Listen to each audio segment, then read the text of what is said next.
to me, these ceremonial things are they're like cultish, you know, and nobody ever wants to admit that they're part of a cult. It's all social pressure. It's like we do it because we've seen it done, so we feel like we have to do it in that way. That's one of my favorite things to write about, is like these expectations that we have that we made up, that are like shared amongst people. Like, why is that a thing? It's all part of the ceremony, and you try and like question the actual why we do it. And then I think when you do that, people go, oh yeah, that is like kind of absurd that we do that. There's like a fucking wrestling theme music for the woman to walk down the aisle to. Right. Like she's stone cold. Right. More the Undertaker, because it's usually like organ music. And she's walking real slow. If only there were like flames shooting up behind her. We unlocked showbiz. We hacked it, but not hack. That was the magic bullet that you're looking for. The good hack. Yeah, we hacked it. You can't laugh at that. Welcome to You Can't Laugh at That, the podcast where we take topics you can't laugh at, and we find ways to laugh at them in the never-ending quest to prove that anything can be funny. Today, Steve is with us from his couch. Steve, hello. Hi. All right, good talk. Also joining us from, you're near Kansas City, whereabouts right now? I'm technically in Leawood, Kansas. Beautiful Leawood. I'm sure that means a lot to a lot of people. Yeah, there's going to be one person that's listening to this that's like, I know that place. Yeah, hell yeah. Lee Hood, we call it. It's Bret Raybould. Bret is a New York City comedian, just released an album. This is technically your second album, but it's your first purely stand-up album. This is true. Bret Raybould retires from comedy. It's on YouTube. It's on Spotify. It's on all the places that you can find. Go check it out. Yeah, we got a video version of it. It's an hour special. And then there's obviously the Spotify version, which has some bits not on the hour special. Yeah, hell yeah. Got plugs in early. Hell yeah. Yeah, absolutely. It's a great album. That's all what came to do. I'll check you guys later. Yeah, good talk. Got the plugs in. Why am I here? Yeah, why did we... That's like putting the comic that brought the most friends first in the lineup. Now they're all gone. Great. No, thanks for having me, guys. I really appreciate it. Yeah, of course, man. And today we are going to talk about weddings, the thing that we all have an experience of. We've all been at a wedding and had the thought at some point, like, oh, this is weird. You can't bash somebody's wedding to them like ever, you know. It's this is the best day of my life. So the ability to kind of like talk about the fact that it is funny, like even if you were to talk to that person, like, no, your wedding was hilarious and here's why. Yes. Yeah. And we're going to talk about Bret's bit about weddings. So if you want to introduce the bit and then we'll play it. We'll go from there. Sure. Yeah. The bit, the bit it's a bit about weddings. And as it's funny that you're like, you can joke about anything. We're just going to talk about weddings. Like, it's like, oh, it's not as dark as some of the other stuff. But, for me, the bit just came from being a person who, that was my life, was literally just going to friends' weddings. And there's just so many patterns that emerge as done at every single one. So that's kind of the origination of the bit. It's just observing what I hope are these universal realities about weddings. And that's the thing, we do cover the dark topics, but there are always people out there who find ways to get offended at things that are totally like innocuous. Like, there's something funny here. You can't see the fact that your wedding, all this money that you put into your wedding and this is the result that you got. That's not funny to you. Like you're not even married anymore. Yeah, you're 100%. Well, I'll talk about how my feelings toward the bit have changed. But you're 100% right that people get offended at anything. Ryan Hamilton, do you know that comic? Mm-hmm. He has a bit. He talked about it even in his special that it's about hot air ballooning. And people came up to him after a show and said, we're balloonists and we just like found that to be not okay. And it's just like, oh my God. Like he wasn't talking about race, religion, sexual assault, anything remote. He was talking about hot air ballooning, and someone found a way to get their feelings all up in a tizzy about that. They're just full So of hot truly, air. if someone can be offended at that, huh? They're full of hot air. No, got him. Zinger. Zinged him. It's like he knew we were going to be here, and that's why he did that. So we would get mad. Like, who are you? Yeah. So truly, anything can be offensive. If anything can be funny, Anything. apparently. Well, let's get offended by your bit, shall we? Let's do it. Jeremy, take it away. My least favorite season is summer. And the reason I say that is summer wedding season literally destroys me every season. I went to 5 summer weddings this past summer. I have 3 I'm invited to next summer. I hate wedding invitations because they're all arrogant. They tell you the emotion you're supposed to have about whether you can attend their wedding or not. Right? Every time, joyfully accepts. And then below that, regretfully declines. You're like, that's not how I feel. If anything, you can flip those adverbs to regretfully accepts. And joyfully declines. I joyfully say no. And what is every invitation? They refer to a wedding as like, come to the celebration of the couple. Poppycock. Weddings are not a celebration of the couple. They're just a celebration of the bride and then a Comedy Central roast of the groom. If you listen to the speeches, every speech by one of the bride's friends tells her how amazing she looks, how beautiful today is. Then every speech by a groom's friend tells the bride what a huge mistake she's making by marrying this worthless sack of potatoes. Without fail, you've seen it. Every speech by a bride's friend is always emotional, teary-eyed, breathe super loudly into the microphone. Becca!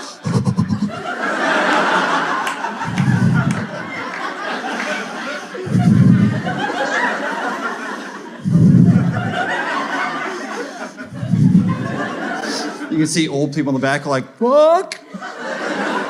You are a national treasure. And everything you do glitters with gold. And then every speech by a groom's friend is always like, "Care, buddy, one time Craig shit his pants at an Arby's. So, you sure about that? He's got IBS. Okay, all right. Gonna be spending a lot of money on underwear. Ho, ho, ho, ho, ho, ho, ho. Ho, ho, ho, ho. Every time, women have disagreed with me about this joke. They come up after a show, they're like, "Hey, Mr. Comedian, that's not true. We roast our friends too, so put that in your pipe and smoke it." That's not an impression of all women, but you know that woman I'm doing an impression of. She shops at the Live, Laugh, Love collection. Right? She's got bullshit in her kitchen that says stuff like, "I cook with wine. And sometimes I even put it in the food." And you're like, you do not roast like Ben roast. If you've ever heard a bridesmaid roast the bride, if you have, the joke she does is always so nice, so light, and so delicate. And she's always super proud of herself. Just,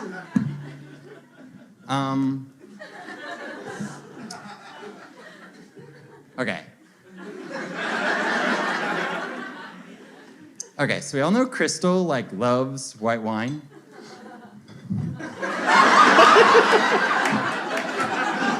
You're like, all right, well, here's a punchline. That is the most telegraphed thing. Okay, so let's all raise a glass, or as Crystal wishes, 2 glasses. Meanwhile, dudes, yeah, Chris is an unrepentant alcoholic. One time I got drunk on 4th of July and a Roman candle hit him in the dick. Part of his scrotum burnt off. Proud of you, son. That's his dad in the speech. That's a real story I've heard a father tell about his son at a wedding. What? Why? How is that relevant? You think he would tell that story if it happened to his daughter? "Okay, everybody, one time Lisa got in the pussy with a bottle rocket, so Oh, you sure about that? She's got a torched cooter. All right. Gonna be spending a lot of money on ointment. All right, cut it right I have now. to keep it interesting for me by blowing the microphone. I gotta say one thing. First off, Jeremy, I'm gonna need you to do me a favor and go ahead and hit like on that video and go ahead and hit subscribe to the channel. Nice. Smash that subscribe button. You goddamn right. I'm in promotion mode. I got a podcast coming out in a few weeks called Just the Plugs. Where people this is 100% true. Yeah. It's gonna be with Gas Digital. I have guests on and they come on, they plug, and then I wrap up the show. It's gonna be 2 minutes long. Really? Have to have you guys on. Gonna have to have you guys on. Yeah. I've got 100 things to plug. That's great. All right. So the bit, like, were you at a wedding when you came up with the concept, when you conceived this bit? Yes, I think I conceived of it at probably actually this would have been my sister Jill's wedding, because I had to give a speech, and so it had me thinking of speeches. And as I was writing the speech, it was just like, oh, we all do we all carte blanche to just say whatever you want about a groom, and then the inverse of that when it comes to talking about the bride.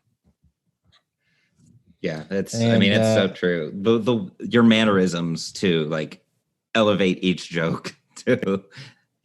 I appreciate that. That's one thing I love about what I liked about doing that bit. And I'm, all the bits from that hour are like, I'm more than happy that they're done and they're retired, so to speak. But one thing that was really fun about that bit is it's like it has an elasticity to it where it has core punchlines, like, just like stick the landing on that punchline. But then there also are act outs that, depending on the energy I get from an audience, it can be kind of as extended or as amended as feels natural to the energy of the room. When I'm like impersonating one of the bridesmaids giving a speech, if people are still laughing at, like, the hamminess of the woman, then I'll extend it because it's just more laughs. But obviously, if it's like a tighter room, smaller crowd, the energy isn't as big, then I will still have like the core punchline that I can get to. So it was very effective for me in that regard. Right. And you take something, I mean, people are not public speakers, so delivering, these speeches at these weddings, it can be a disaster. You see the same, like, nervous tics, the breathing into the mic, the holding the notes and like shaking. And I think that kind of plays into it, because if you were to make fun of somebody's speech to them, yeah, they're going to be offended, because it's like, I put my life on the line up there. And so you're taking this thing that people could, you're making light of something that somebody took very seriously, and it's well played. Yeah, there are people, I did put that bit on the old TikTok. I don't know if you gentlemen are on TikTok yet, but No. yeah, it's and I've had, my favorite comment on it. Most people are positive because they like, they get the joke, they like the joke, whatever. But my favorite comment about that joke is someone wrote, "This is misogyny in its purest form." It's like, Jesus, man. It's a freaking very light observation about the differences between how men and women roast. But misogyny in its purest form. I think you don't know what misogyny is. It's like I even say this isn't all women. Like, Christ. Also, I didn't know I was doing something story. that evil. Yeah. Based on so many true stories. Yeah, man. By the way, I did want to mention my feelings about that joke have definitely changed from the pandemic. Like, I don't know how you guys, if you have bits that like wouldn't work anymore. At least you wouldn't feel like they come from like a emotionally true place. But that one 100% for me, that like the idea of not enjoying going to weddings is like, I don't think I could do that anymore because that's not how I feel. Like I made me realize like, no, I want to go to all my friends' weddings. Yeah, they're wasting money, but like that's the point of life, is accruing money and then wasting it on memories. Yeah. I think you can. I think you can just reframe that bit through the idea that, oh, I can't wait to see a bridesmaid do this, and I can't wait to see like the groomsmen do this, and it essentially becomes a new bit. Yeah, I suppose that's actually a good point. You just made me be able to still do it. I put that hour out and I recorded it last November, like literally a year and a month or two ago. And I put it out in a year later in November because I felt like the special was meant to be a Christmas special. If you watch to the end, I retire so I could pursue a career in singing jazz and release an album called Bret and Bublé, which is a cover album of Michael Bublé songs. It was meant to come out in December because that's Bublé season. So, but what I bring that up to say, like, yeah, I had been excited about being like, it was fun for me as a comic to go like, oh, I'm done with material now. Like because I did record it and I'm pretty proud of it for a first hour. It was fun to be like, oh, I can have thrown away material that I did like record and was proud of it, at least in the moment I recorded it. I've seen comics that will respond to what's going on in the room with a joke that they retired on an album like 10 years prior. And, oh, really? Yeah, and to the like uneducated viewer in the room, it feels like that the comic is coming up with it on the spot, and it just elevates the funniness of the bit and like the shared experience. Like Brad Williams was at Hilarities a few months ago, and that happened. Like somebody was heckling him, and it was a deaf woman actually, and he had a bit about the people that do the sign language. And I asked him about it. He was like, yeah, I haven't done that bit in like 10 years. It was on it was like his first or second album. And just to have those in your back pocket, ready to go for when something like that happens. He probably needed like, just because people are going to be so antsy or scared because it was a person with a disability who heckled, or I guess there was a moment with that, like having him have that like kind of ace up his sleeve probably just took the tension out of the room. And like, that's really interesting. Yeah, that's one thing. Go ahead. Sorry, my bad. I was going to say that's just one of those things where I bet. I mean, that's the part that I remember from that whole weekend. I couldn't tell you about any of his other bits, but that, like, I remember that, and I feel like it's probably the same thing for pretty much everybody else in that room, just because it felt so real in the moment. Did you recognize the joke? Like you had maybe listened to his album and then you recognized him doing that and you asked him about it? Or did he was like, I had to just throw something out? Yeah, I asked him about it. And he was like, yeah, dude, I haven't told that joke in years. It was on an old album. That's a great tool to have. It makes me wonder because since that show, I had been in the process of siphoning all the material out. What I told myself was that in New York, I don't do any of that material anymore because New York sets would be like, showcase shows where you're doing 8 to 12. But when I was headlining or co-headlining on the road with my brother, I'd be doing like 45, and I didn't have another new 45 minutes that was paid show like that was good. So I would still have to like siphon some of the material out. But now that there's been a pandemic, I can safely go, well, I'm done with all that material forever, because like, it'd just feel weird to still do it.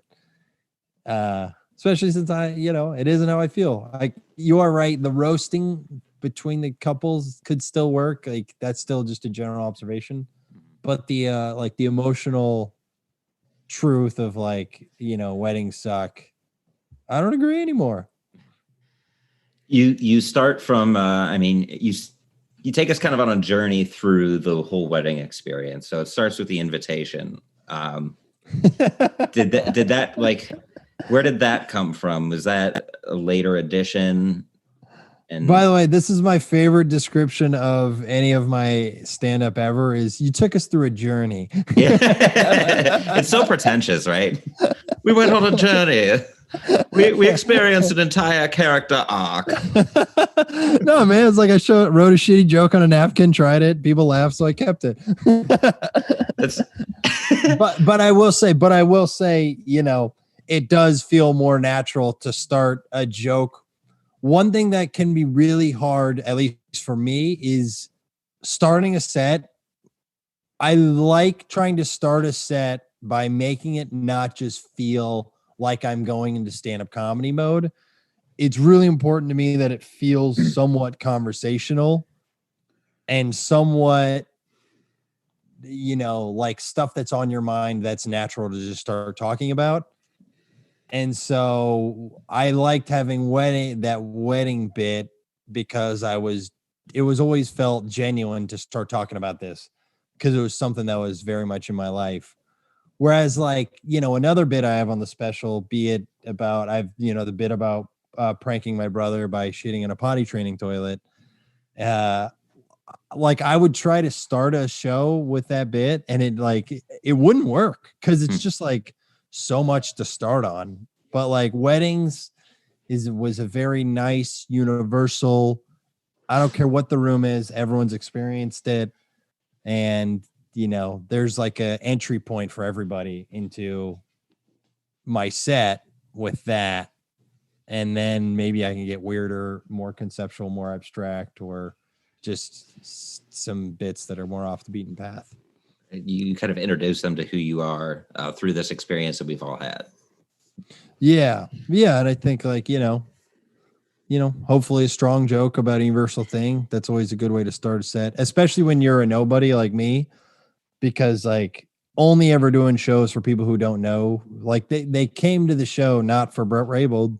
They came to the show for stand-up comedy. Mm-hmm. So, you know, it was more important doing all those road shows to have just a really original but broad. That was like, you know, my impetus for anything I write is trying to be universal but original. It's like, because I love stand-up comedy. That's one thing I love about stand-up is like anyone can get any joke if the joke is strong enough. Right. Yeah. I mean, that's really laughter in itself is like, oh, I haven't looked at it that way before. I haven't thought about this that way before. And you just open a new door that people don't expect. And it's interesting because in New York, like I would hear some comics get up all in their pretense about like, you know, they'd be like, oh, it's like a joke. It compares the differences between men and women. And my philosophy is like, yeah, that's part of life.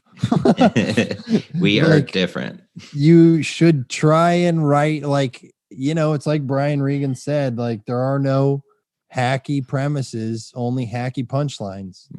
And it's like, if you can find a punchline that's original about something that's well trod over, then great. That to me is actually worth more than writing a punchline about, I don't know, Shutters or something that no one has a punchline about. You know what I mean? Shutter like, comedy. It's like Mrs. Doubtfire, where you're like looking at the newspaper to make up your name. Like Shutters. That is literally, that's 100% what happened. I go, oh, what's in the room? I got a coffee, but people have made jokes about coffee before, so I got to say Shutters. Yeah. Yeah, we'll have you on in about 50 episodes, and we'll talk about your Shutters bit. You can laugh at Shutters. But I mean, it's just that idea, like, you know, you can, in itself, Shutters aren't funny, but you can, you know, if you have a unique perspective on it and a unique take on it with enough of a twist, you can. Yeah, there can be a great Shutter joke out there. For the record, I'm not trying to shit on a Shutter joke. I just want to be clear. I'm just trying to defend some of the place in which I write material. But that's those are also if I'm being critical, those are also some comics. And it's one thing I respect about like comics who work in other cities, like I'd say like a Cleveland, for example, you guys have done professional comedy.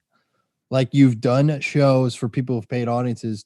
And I mean this sincerely. There's a lot of New York comedians who don't know what it's like to do comedy professionally because a lot of the shows are, I don't know if this is interesting. So just like cut me off and we'll talk about Mrs. Doubtfire more. Yeah. No, you're good. Great. But a lot of the shows are just like bar shows. And there's something that is a great privilege and honor and like duty. And I know it sounds over the top of like doing comedy for people who bought tickets and this is their Friday night. And you feel a real sense of like, oh, I want to like have done all the work beforehand so I can do good by these people who are giving me their money / time. Absolutely. Yeah. I don't know. I feel like I'm rambling. I apologize, guys. No, that's true though, for sure. Right. There's a big difference in, I mean, doing a bar show, people who accidentally show up at a comedy show, like, you're approaching that differently than people who made several conscious choices consecutively in order to, get a sitter for the kids and like, oh, we're going to set this time aside and this money that I made this week that I worked hard for, like, we need to laugh. Let's, and then, so. Granted, they still go ahead. I was going to say there's definitely a good amount of pressure with paying audiences, especially when they appoint you to do something rather than you. It's not like you asked to do it. Someone asks you to do it. You do it, and then you definitely feel a little extra pressure. So yes, and that is good pressure. Whereas, like, I don't know. You bomb a bar show for 6 people. It's like, well, was that winnable of a scenario anyway? I'm quitting comedy. Yeah, granted, I think we're probably all in agreement that you try every show. I don't care if there's 3 people in the back of a laundromat. You might as well try. Yeah. But yeah, waxing poetic about I don't know. I hope I can do it again soon. right. The good old days. Too soon. So I want to go back into your invitation bit. When you mentioned the joyfully accepts and regretfully declines, I love what you do there because it's like we know what your punchline is going to be before you even say it, but you still generate a laugh just because you're like bringing up this thing that people don't even think about. They get their invitation, they're like, "Oh yeah, I'll be there, whatever," and that's one where I feel like that was like it's almost like a delivery laugh. Like it's almost like everyone would know that's where it's going. So I have to like, there's no pausing. Like I have to immediately be the joke. The punchline is that's not how I feel. It's almost like you have to deliver that quickly. Cause if you don't deliver it quickly, like I think like a delay would have added this, heightening for something that doesn't deserve any heightening. Like that's more of like a quick jab than it is like a big wallop of a punchline. Yeah. I mean, we've all done it, pausing when everybody already knows what the punchline is going to be. Like it's going to be this big reveal. Yeah. You're like, just you wait. Just everyone wait until I say that's not how I feel. Give me 10 seconds to act like I'm really gonna. I mean, that's almost like there's a TED talk with this composer, and he talks about you can tell who the newer piano players are because they go with the beat of the piano. It's almost like a tell. Same thing goes with doing comedy. Like you can tell where the punchlines are going to be by where the pauses are. Yeah, and that's why I think that's why you talk about, at least for me, like having a style that feels, that good mix between conversational and performative. That's what's like, because you want that with stand-up. You want it to feel natural, but also enhanced, like genuine, but also heightened. And, when comics are like overperforming, it feels weird, especially if they're overperforming for material that isn't there. Like the joke always has to be stronger than the performance. Otherwise, the performance will be off-putting. You want a style, for me personally, like I want a style that doesn't strictly feel like you're doing stand up and can feel like you're just kind of talking funny. Because the comics I've looked up to most, it's like Chappelle and Louis and Burr. It kind of just feels like they're out like talking funny. Like these aren't like, strictly delivered material. It just feels like they're just really the best stand-up it does feel like they're just like coming up with it in the moment. Obviously, we know the process requires endless amounts of toil and working and tinkering, but you watch Shameless or Chewed Up by Louis, and he does so well at making it feel like this guy's just talking. Yeah. And I'm sure he delivers those jokes based off the way he feels that day in that moment, rather than, no, I have to be this certain way to tell this joke. That limits you as a performer, Yeah, I think so. And that's like something that, it's weird to talk about, but, for the next hour I put out, I've thought about for myself, like wanting to, sounds tacky, but feel like I tell the truth more with just how I feel about stuff, and like not, lying for the sake of a punchline. I know that sounds like maybe pretentious or over the top, but I don't know. It's something I've really thought about, like, because the first hour was just me trying to kill as hard as I could, like just straight up, honestly. And then maybe the next one I do in 15 years will hopefully be, I feel like, reflects my, maybe my point of view or my perspective a little more. That's something that comes with reps too. The more you get on stage, the more comfortable you get with adjusting your material to what you went through that day, or, what you're going through in that time. Patrice was famous for that. Yeah. I don't know if you've heard that, but Patrice was like Patrice O'Neill, for anyone who's listening who doesn't know, one of the best comedians of all time. But he was famous for never saying his material the same way, just because he just had a style where that could feel like it could work that way. And that worked for him. There's some comedians who have very manicured styles that also works great. Like, I think like a Mark Norman is an example of a guy who does really manicured style punchlines, and like that's also freaking awesome when it's done well. Mm-hmm. It's like high octane. It just depends on the type of writing. I mean, if it's like a general funny thing, process, or phenomenon they're talking about, then it's funny however you spin it, if you paraphrase it every time. And then you've got like careful writing where it's like, it really depends on, I mean, you guys know this is self-evident, but I'm just for the audience listening. You definitely have two types of comedians there between Norman and O'Neill. Yeah. Yeah, that's the beauty of stand-up too, is everybody has their own unique style. Like this, if you ask for advice from another comic, they're going to tell you what works for them. It's not a hard rule.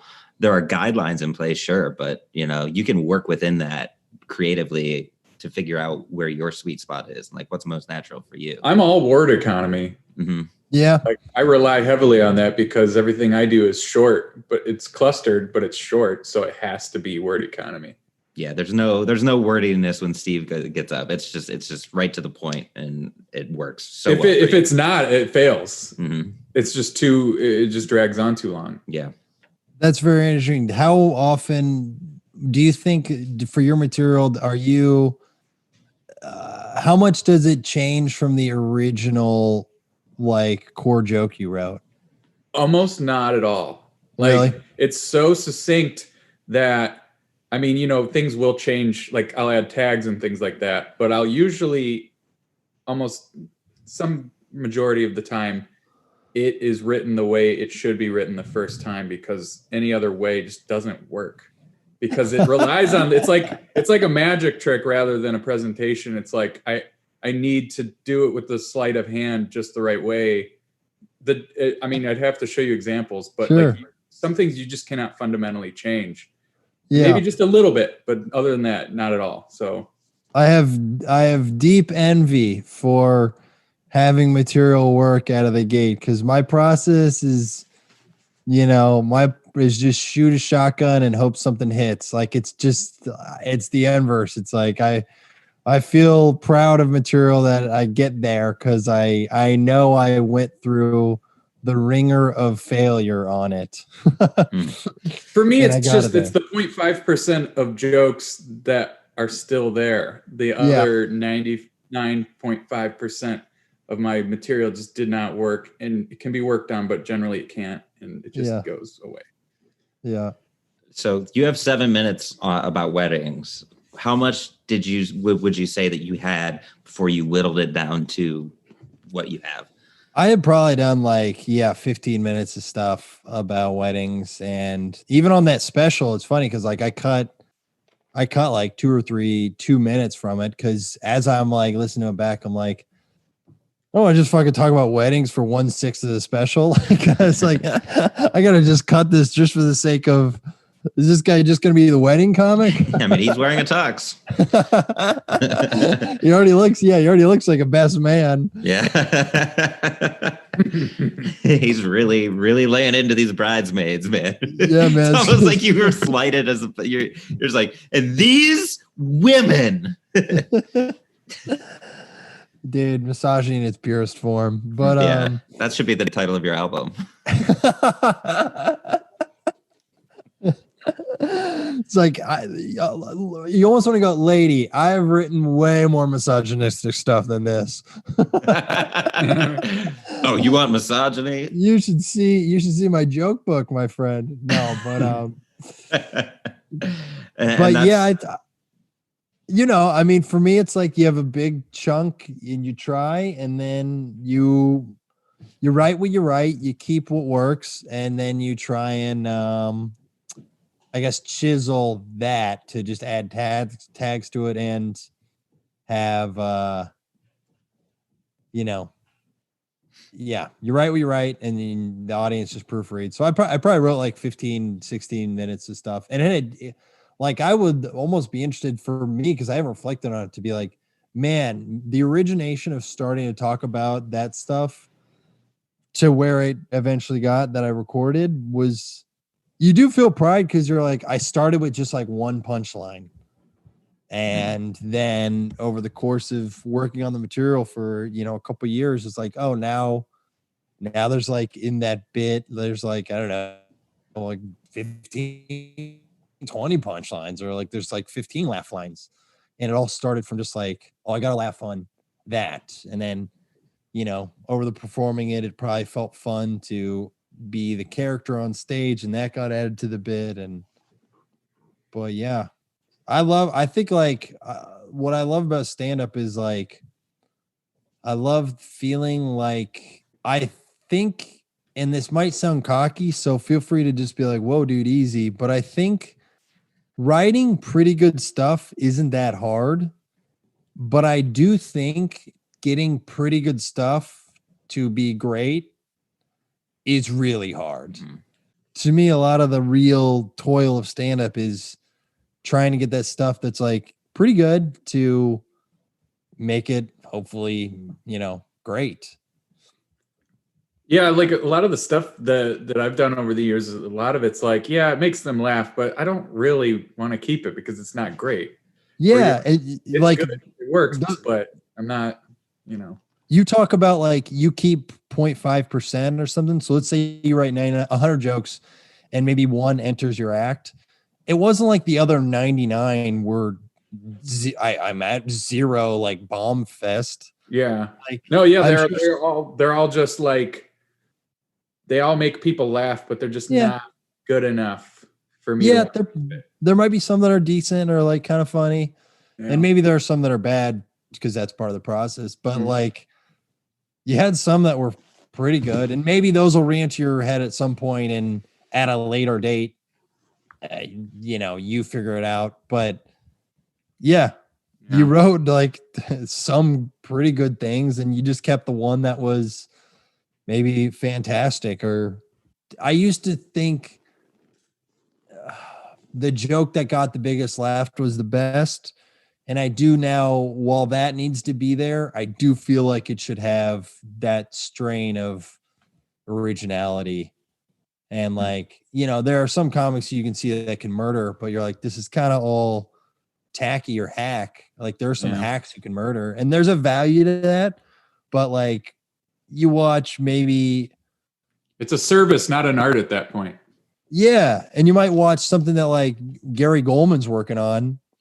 And in the process of working on it, like it doesn't crush as hard as some people who are maybe hacking it up, but the stand-up's better because it's really original and it's like really like it has material that stays with you.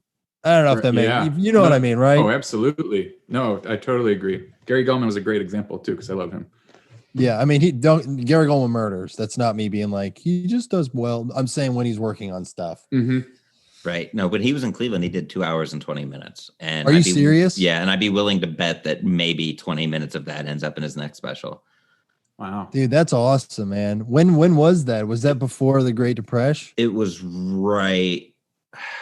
It was right before it dropped. It was a whole new hour because he was in Cleveland the year before and he did material. He did the stuff from that album. So he wasn't going to do the same material that he did like a year before. So it was all new, and you could see him like connecting dots while on stage between bits and making connections. Cause he would start a bit, and then you could see like he would get distracted by something that he said. And then he would go into that and then come back to, oh yeah, like I was saying, and then same thing would just keep happening until he would bring it full circle, like 20 minutes later. And then that bit was done. That's really interesting. I think that's like it's probably really cool because I'm sure in that 2 hours and 20 minutes he did, it's not all worked out. So it's not all that like, perfected stand up where there are probably like, so to speak, lulls within it. Oh, big time. Because but it's awesome to watch a headliner that good because one, it reminds you, it's always nice to be reminded of the process, even from someone who has clearly, I think, mastered the art of stand-up. But two, just to like watch him still be able to win the audience at later stuff, even after maybe he's, roughly talking about some else that's not really getting laughs because it's not figured out yet. Yeah, you could see people getting restless. Now, I'm a comedy nerd, so I'm loving watching the process, even though I'm not laughing at everything that he's saying. Tailoring things to your audience too is I mean, that's a vital part of, whatever topic that you're going to bring up. So in this case, you bring up weddings, and it's like everybody has experience of weddings. What are you going to say that's different?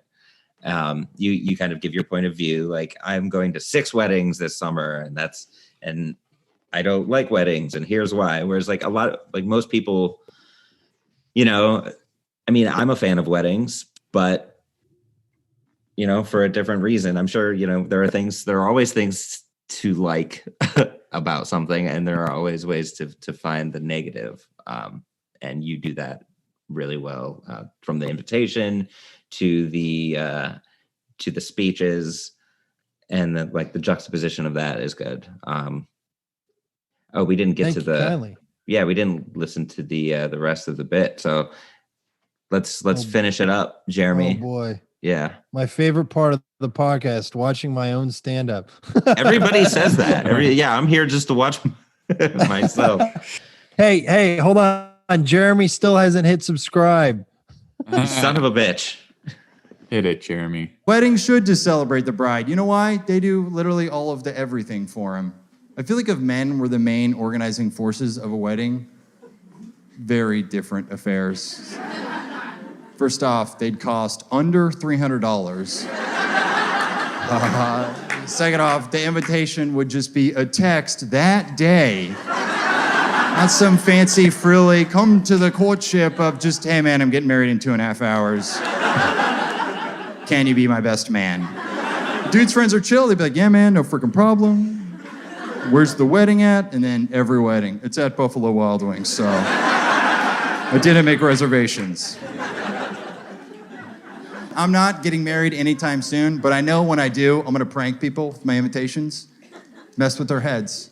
Here's what I'm gonna do. Address the invitation to the name of the person and then put comma or current resident. Just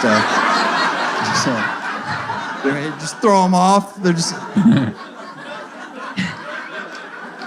Is this just for anyone who lives here? I hope they get one random guy to come to the wedding. I didn't know the bride and groom. I guess I'm on their mailing list. So I would have loved if we had cut to, the shot of the clip on YouTube and I had just seen Jeremy had already thumbs downed it. Like, what the fuck? What the hell, man? What the hell? It's got the blue thumbs down is marked. Yeah. Like, what the fuck, man? You were one of the people that hated it?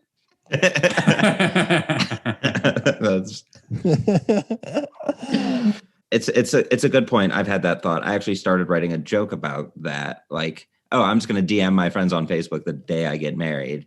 And then not long after I thought of that, I listened to that episode of Let's Talk About Sex. And I was like, well, someone else thought of it. I mean, I guess, we're probably not the only ones.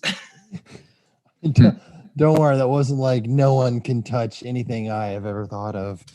Once I hear that somebody had a similar idea, it just doesn't feel authentic. Yeah, it depends. It would depend on how similar, and important to realize I'm not remotely famous. So it would be okay in that regard. But yeah. I know what you mean, where you're like, it just depends on how similar it was. If you had also written a joke about weddings, I wouldn't be like, whoa. Yeah, right. Only I can talk about this thing we all do. I'm wearing a tux. I committed to it. Okay, so this hypothetical situation, if men organized weddings, you have so much creative freedom there because it's a hypothetical. Yes, that is one where like I watch in retrospect and like I had set a date to record it because I just wanted to like be done with it. But as far as like that premise, I definitely don't think I fully explored it.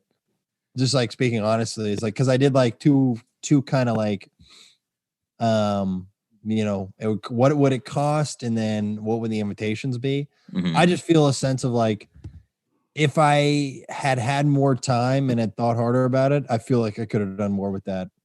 Oh yeah. But, I mean, think about the entire process of a wedding. Like you have the ceremony, like who would preside over it, who would be there. Like you do the, where would it be? The location. It's funny. Yeah. BW3. That is like a sandbox that I don't think I fully played in, but that's okay. I like that analogy. I mean, like Nate Bargatze, for example, he has, he did his Starbucks bit and his reptile museum bit. And then that was on his half hour on Netflix, the stand-ups. And then he had his full hour and he gives an update on each one of those jokes. So, I mean, just because you kind of touched on it in one album doesn't mean it can't be approached eventually if it's like real and truthful and honest to you. And, when you're doing the next one or 10 years down the road. Yeah. Hopefully not 10. We're going to, I don't know when the date will be. I'm not setting the date yet, but I'm going to try and have another hour out sooner than 10 years. Oh yeah. That'll be like 3 hours down the road. I like this. Yeah. I feel like after a comic hits the almost a decade, it's sort of like their writing can accelerate. Depending on who we're talking about too, but I feel like everybody takes a long time to get that first hour, and then after that, it gets a little quicker. Mm-hmm. I definitely, because you're like, and in no way am I like, I don't think you're ever done developing as a comic, even guys who've been doing it 25 years. But I will say, just from my own personal experiences, I'm about like 7.5 in, and like I have noticed I can more quickly put together material that I think is good than before.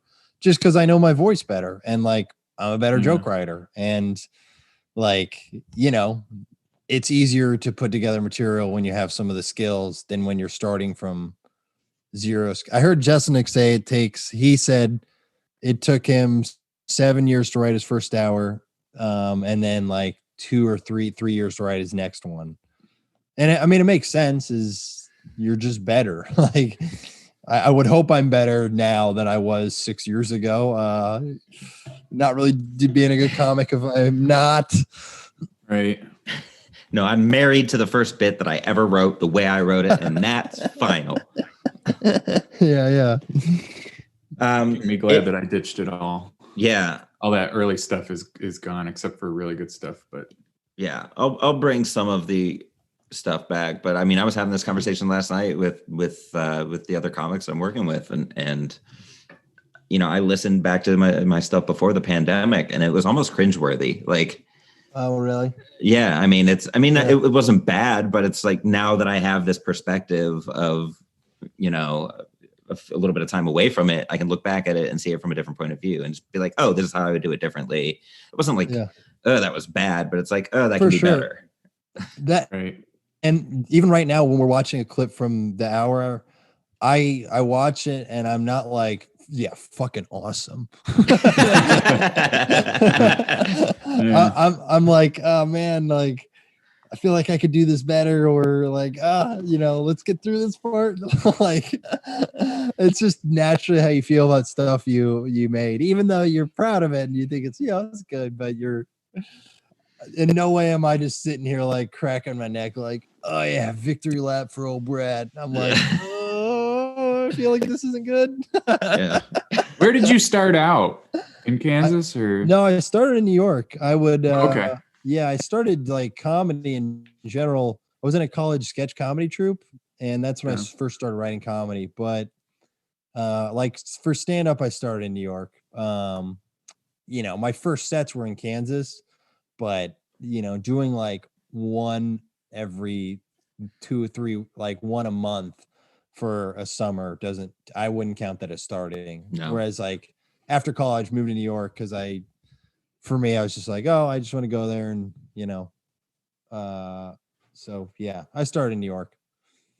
Seems like a feat to get to that point in 7.5 years. Although then again, you've had all that time there too, but it's like, yeah, I just feel like it's kind of daunting because all I've done is Chicago and like Detroit, and I've been doing this like 8 years now, and it's like, yeah, I was supposed to travel this year and everything got fucked, and I was like, but whatever. Yeah, I think like I became there's a certain threshold good you can get off of like kind of the open mic and bar show scene. Like there's like a ceiling. And I think when I at least felt like I really accelerated my growth as a comic was actually just getting on the road, producing my own shows on the road and doing like professional comedy and like doing way longer sets rather than doing 10 minutes. I was doing 30 or 40 at a time way before I should have had any business doing that much, if I'm being honest. Like those early audiences for those early 30 to 40 minute, Bret shows, God bless them. Might have had 6 minutes. But that's great though, because it forces you into that. Yeah. So that's good. Yeah. Yeah, you stretch So yourself, I that's felt for sure. Stretch myself and eventually hopefully I wrote something that could stand for, actually being an hour. But that like I feel like I'm a New York comic, but I also feel more connected with the idea of being a road comic because that's just where I did most of my stuff. Like as far as like really growing, like I'll get some club spots and do the bar shows, but on the weekends, every weekend I was gone. Every Friday, Saturday, some Thursdays, some Sundays. And the road shows when they're self-produced, they're a mixed bag. There are some where once you've done a show in a city for a while, it has that continuity. It'd be like, oh, we could sell, 50, 60 tickets into a room that fit 50 or 60. So it was a great show, and that kind of took care of itself. But I've driven like 13 hours for a show with 2 people at it. Wow. Yeah. Yeah. So it's like, didn't make money on that one, but hey, that's okay. It's the experience. Worst case scenario, you've got material for a bit. I mean, yeah, and an appreciation for when you do have those packed rooms. Oh, definitely. Yeah. I don't know if it's a good idea to move to New York for comedy. I think it is in some ways, but I think in some ways there's a huge advantage to being a comedian in like a mid-major city. Like, I think there are, institutional advantages that you guys have that afford you growth as a comic that people who start in New York don't get. Yeah, And I can do like a 15-minute open mic if I wanted to. yeah, even that right there is like, yeah. And I've heard like, or at least in Kansas City, like open mics will have audience at it, Mm-hmm. which is already way more valuable than open mics in New York. It's just other comics. Right. So like even that right there is like you're doing stand up for real people, which is a way better barometer of your material than, some of your peers watching it. That's Yeah. why I hadn't really traveled much, just because we get such quality stage time out here. It's like it's been Totally. Yeah. just behind on networking. Yeah. Yeah, I've heard that. Cut your teeth in a smaller market. Get that hour, build your connections, like develop your voice, and then hit New York and you start hitting those mics and you're like delivering high quality stuff to people who've never heard of you. Now all of a sudden, like you elevate yourself through that scene faster. Probably. So, Yeah. Probably. Yeah. I mean, But that was. Dan Go ahead. Cummins is an example of that, where he cut his teeth outside of the major market. And when he got to New York, I mean, he had his podcast, he had a following, and he had these skill levels. His skill was like so good that when he got up at a bar show, people were like, "Who is this guy?" Is he in New York now? I think so. Well, I don't know with the World. pandemic. Everybody's kind of in a state of flux right now, but yeah, everything's so weird. But hey, the fact that you're doing a podcast, you've got the hour out now, like you're still working. Like I noticed you have a video working in Virginia from a couple months ago. Yeah. That was a trumpet in a rural Virginia room. I was proud of that bit just because that was an example of what we talk about. That like, I know I'm a way better comic now because I hadn't really. That was like the first time I had done that bit, and it's already a pretty decent bit. Mm-hmm. And it's just because my voice is more defined and I think my finger on the pulse of knowing how to translate what I find funny to an audience is stronger than it was many years ago. So like, that bid was like, oh, I'll just record it and put it up because it's not like I'm going to be talking about the election, Right. in even a month. But That's what yeah. you thought. Yeah. Well, why are we still talking about it? You're not wrong. You're not wrong. What you did there, though, is you have this universal like truth that everybody can get behind. It's like who I vote for doesn't define me as a person. We can like people that vote for different candidates than us, and which is interesting because I felt like I had to do that. I talk about why I'm voting for Biden, but I had to talk about in the setup. I think I had to diffuse the tension by just being like, basically telling them you're gonna not like who I say I'm voting for, but then that's on you. It's almost like it just diffuses. It would make them go, "Oh, I'm the one in the wrong if I can't laugh at these jokes."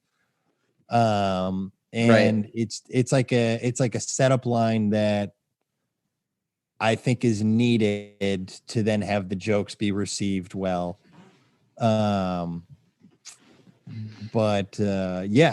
So it's like, it's not like I'm outright being like, I think you just understand how to read rooms better the longer you go. But yeah, that was I'm proud of that bit. And fortunately the audience, I think the jokes were strong enough that it didn't, the jokes were strong enough. And that's the thing. Like if I talk about politics, it's like, I'm not a political comic, but I try and talk about politics in a way that feels kind of apolitical. You know, it's less about like owning Trump or whatever, and it's more about kind of, I think, talking about like maybe the emotions behind a vote and just kind of like the gray of what goes into a decision. And just in a way that doesn't feel like I'm preaching or one-sided. I'm just trying to do stand-up. Right. You're talking about it in a way that we don't hear about. Like we hear the same narratives over and over and over again. You scroll through Twitter, you turn on the news, whatever it is, you know, you hear the same things over and over. So when you present it in a way that breaks down the construct of it rather than like, and like the human behavioral side of it rather than like the political side of it, it's a breath of fresh air. And yeah, it pushes you to be a better comic. Yeah, it's like I'm not going on stage going like orange Cheeto, small hand. Yeah. Every time we talk about Trump on this podcast, people bring up the orange Cheeto. Like it's so fun to say. Yeah, because so many people use it. They're like, I'm clever. People do in like, yeah. I would hope no comic would. No, not a real comic, not a good comic. Yeah. And that's, you know, that's the thing that good comics will do. We'll talk about the construct of an institution like politics. And as you do in your bit, the wedding, you know, you're so good at transitioning into he does this every episode. I'm getting better at it. It's like, dude, I'm like talking about fucking nothing, and you're like, let me figure out how to segue this back into the topic. I'm not gonna force it, but if I see an off ramp, I'm gonna take that. Dude, your comedy segues have to be literally 10 out of 10, just based off this podcast. I'm getting better. I'm never gonna give myself a 10 out of 10 in anything that I do. But yeah, that's good. Yeah, that's fair. But the construct of weddings, just like the fact that it began as a ceremonial, basically like, you can have my daughter if I have that piece of land or like that. And let's dress her up and, you know, give her the finest perfumes. And then the fact that we've carried this tradition onward into this like bastardized version of that, where it's like, that is like peak misogyny or whatever, you know? That is misogyny in its purest form. Yeah. Transferring your daughter to someone else as property for, what was it, just like 2 goats and or like a little bit of political power or like, a little bit of political power. Yeah. And there are a lot of things that social media too, new constructs of the wedding. Like, for example, the photo of the groom or video of the groom crying when he sees the bride. Like, that's one thing where it's like, let's get this guy at his most vulnerable and share it with the world. And everyone goes, oh, like that's. Yeah. Mm-hmm. Now the pressure of being a groom, like, great, I got to cry when she walks down the aisle because I'm on camera. Yeah. Taylor Tomlinson has a bit about that, about like, if he's not crying, I'm going to stop the wedding and we're going to have a conversation. That's funny. Yeah. What else? The giving away the daughter. Yeah. Weddings are expensive too. It's absurd how much money you're wasting. I mean, it's a fun experience, and you know, you bring together a lot of people from a lot of different backgrounds. And it's like, you know, probably won't see this aunt for another 7 years, but one of my friends went to his wedding. They had kegs and pizza. Yeah. And it was great. Yeah. It was like everyone had a good time. Yeah. That's like, no one was like, why is there not 3 options for meals? And like, it almost was like everyone should do that. He actually didn't drop much money. I don't think, you know, it wasn't like he and his wife were destitute or anything. I think there's party that's like, yeah, why not save our money for our house? Right. Yeah. Rather than investing in this like 6-hour affair. No one is going to be like, that would have been a good wedding if they had nicer carnations. But right. What do you mean I didn't get to take home my centerpiece? Yeah. It's like when I see people with nice cars that rent. It's like, you fucking idiot. Put that money into something that actually means something. Buy some real estate and fucking drive a clunker. That's or how be like me and just drive a clunker and be so far from owning real estate, it's not even funny. Well, that's better than, you know, that's better than the fucking Beamer. But I got closer this morning. Got the $600 processed to my bank account. So Did it. Same. Oh, it processed for you this morning? Yeah, pretty much like yesterday. Yeah, it was Yesterday. yesterday. Yeah. Passive yeah. income, man. I'm a business owner. That's right. Go. That's right. Yeah, that's ridiculous. And the other thing too that I really find interesting about weddings is like the expectation of like a gift. Like, we're inviting you, bring us something in return. Jim Gaffigan has a bit about like the registry about like if you don't do it soon enough, it's like, well, I guess I have to buy these people this $400 fork. It's always the weirdest thing on registries too. That is Oh a my very. I'm pro. I'm pro. Just bring me a briefcase of cash. Right. There you go. Or bring me a briefcase and then someone else can bring the cash. Fill with Right. cash. And then I we'll think put it in the Sebastian briefcase. Maniscalco talks about Italian weddings. Yeah. It's just envelopes of cash. That's. I remember that. Yeah. It's something like, and then I think his joke is like, chicken's dry. Take 20 out. Yeah. Yeah. Oh, Yeah, man. it's such a weird thing. I mean, The Office makes that joke, like two people bring a toaster to the wedding, or Yeah. I have a bit where I compare weddings to funerals and how I prefer funerals because a funeral is forever. Like, there's not going to be a second one because I do not want to buy them a second Keurig. Yeah, that's funny. No one goes to a funeral. Think it's going to work out. Right. Yeah. Yeah, exactly. Think they're going to get resurrected? No. Right, they're not getting reburied. Think he's going to reanimate? And that's another thing. Like, I appreciated your invitation segment of your joke because I wrote like a save the date bit where it's like, you don't get a save the date for a funeral. Like, Yeah. what are you doing next August? Because grandma, we don't know. We don't know, but we're Yeah. pretty sure she's going to crow. We're setting a date. Yeah. We just feel like it's going to happen. But, to me, these ceremonial things are they're like cultish, and nobody ever wants to admit that they're part of a cult. But if you look at these construct things, like the way we do weddings, that's very cultish. Like, the way we do funerals is very cultish. Like, It's there are all any number of social things. pressure. It's Yeah. like we do it because we've seen it done, so we feel like we have to do it in that way. Or else Right. you're guilted. Mhm. Yeah. Yeah, and if it doesn't live up to that expectation, like people are murmuring at their tables, like, can you believe that they're doing like they ran out of pasta, or like, can you believe that they didn't get a DJ and they just plugged their iPhone into speakers? Like, what are we doing? Can you believe it's not a open bar? Ugh. That's one of my favorite things to write about is like these expectations that we have that we made up that are like shared amongst people. Like, why is that a thing?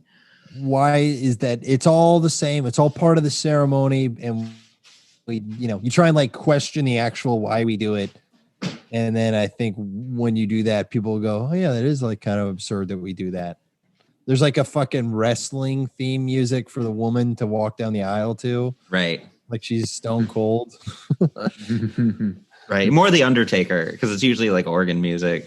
And she's walking real slow. If only there were like flames shooting up behind her. Yeah. Pyrotechnics. Yeah, I want her to take 2 beer cans, smash them together. Yeah, pour it on her. That's the kind of wedding that I want to. I want to go to that wedding that defies expectations on all levels, but everybody has a good time. Like, I want that to be my wedding. Be hardcore. Yeah, oh, for sure. And again, that's grounds for material because it's a hypothetical. Like, you can go anywhere with that. Yeah, man. You better invite me to your wedding, David. 100%. You'll do the music. I don't know. We'll figure something out. Good. You can come up with the invitations. Steve, hold them to it. Say you're leaving the podcast if you don't invite Brett. Absolutely. Might be a few weeks, but we'll cross that bridge when we come to it. You crossed the line. If you could give a less experienced comic or somebody who heard a wedding joke that they're offended by, what would you tell them to prove that you can laugh at that? I would say the fact that you can't laugh at that shows a gap in your own ability to enjoy life rather than it shows anything about anyone else. Like a wedding joke is pretty good. And if you hold sacred the concept of weddings, you're holding, first off, holding anything sacred is kind of pointless if you want to know the truth. But weddings, yeah, that's on you. It'd just be like, all right, that's on you, chief. Like, that's just on you. And if you could give advice to a comic that is working on a wedding bit, what would you say? It would be the same advice I give anyone working on any bit. It's just like, write what you feel is like honest to how you feel about it. You know, some of the jokes, great jokes, I feel like originate from emotionally true places. And so like, you know, to every good joke, there's at least an emotionally true place of like frustrated or annoyed or angry or joyful. So, you know, if it might behoove you to not strictly feel like you need to write the punchline so much as write out the emotion, and maybe the punchline will follow that. Yeah, that's good advice. Because you're not trying to be funny. You're trying to uncover like your actual thoughts about it in a way that, and then the funny will probably follow. Right. It's like, you know, some of my favorite writing advice is Jordan Peele, you know, and he was talking about screenwriting, but I think you can apply it to writing stand-up, is just like follow the fun. Like wherever the fun or the funny is taking you, just follow that. Mhm. But I like that.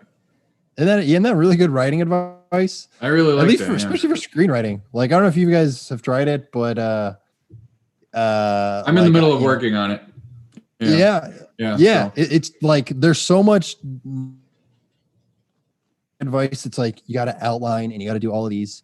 And I feel like it's better advice to just chase the fun. Like, Oh, absolutely. I mean, isn't that the point? It's like you're kind of focusing on what really has the substance, which is the fun or the funniness of it. right.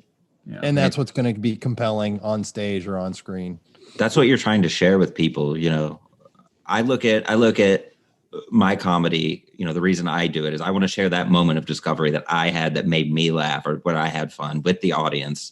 Yeah. So it's just a matter of making that connection.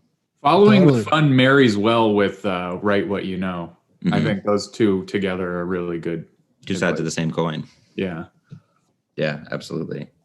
Cool. Steve, We anything else? figured it out. Yeah, we did We it. unlocked showbiz. We hacked it, but not hack.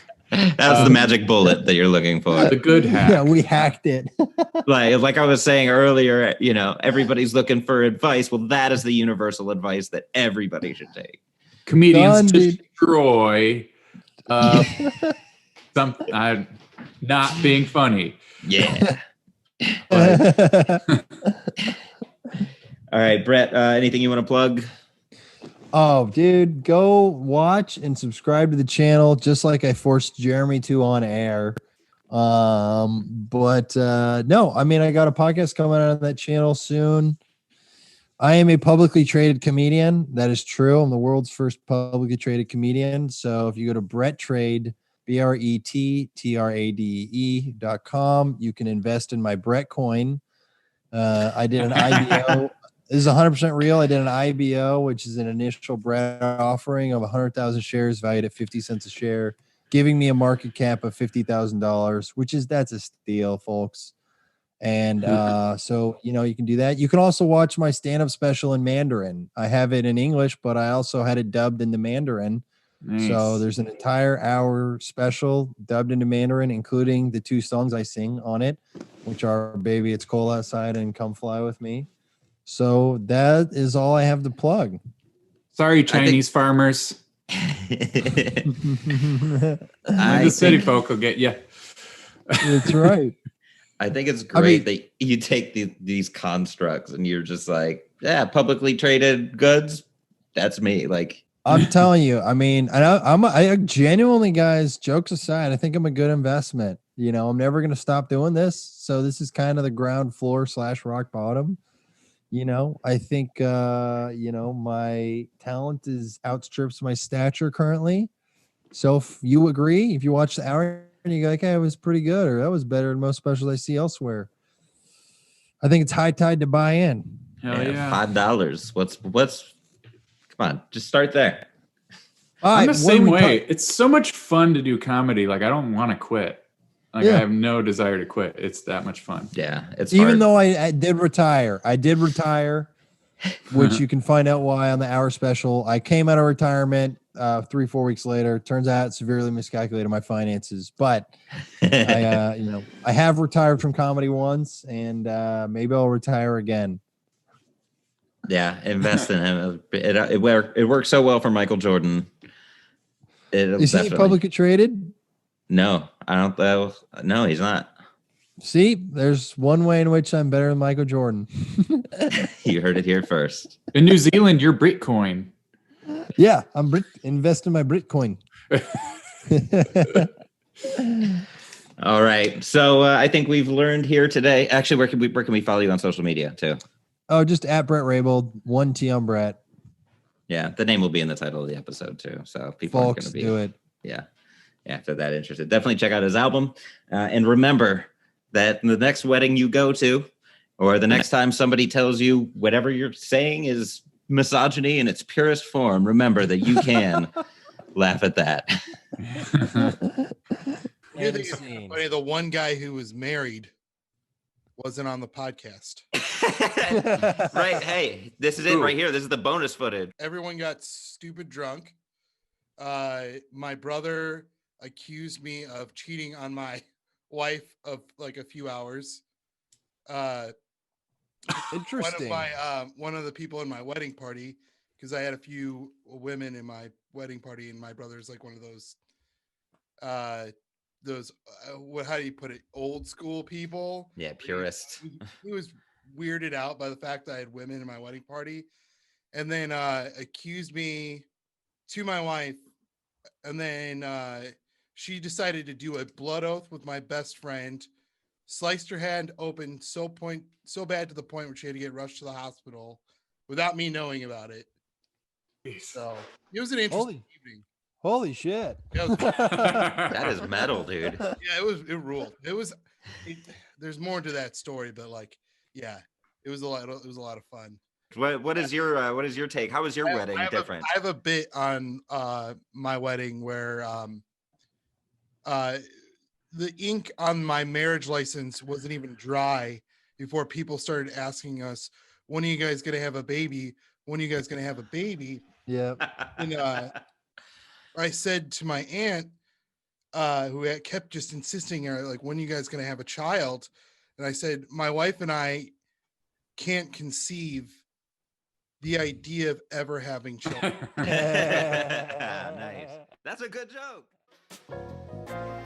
Special thanks to Golden Ox Studio. You can find Golden Ox Studio for all your podcasting needs at goldenoxstudio.com.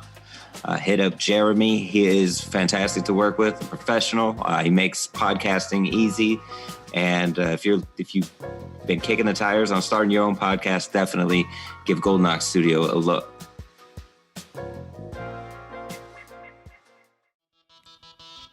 If you'd like to weigh in on today's topic, follow us on Twitter at YouCan'tLaughPod, or like us on Facebook at You Can't Laugh at That, and tell us how you did laugh at today's topic, or how you didn't. This is all about the conversation, is what I'm saying. All right. Bye.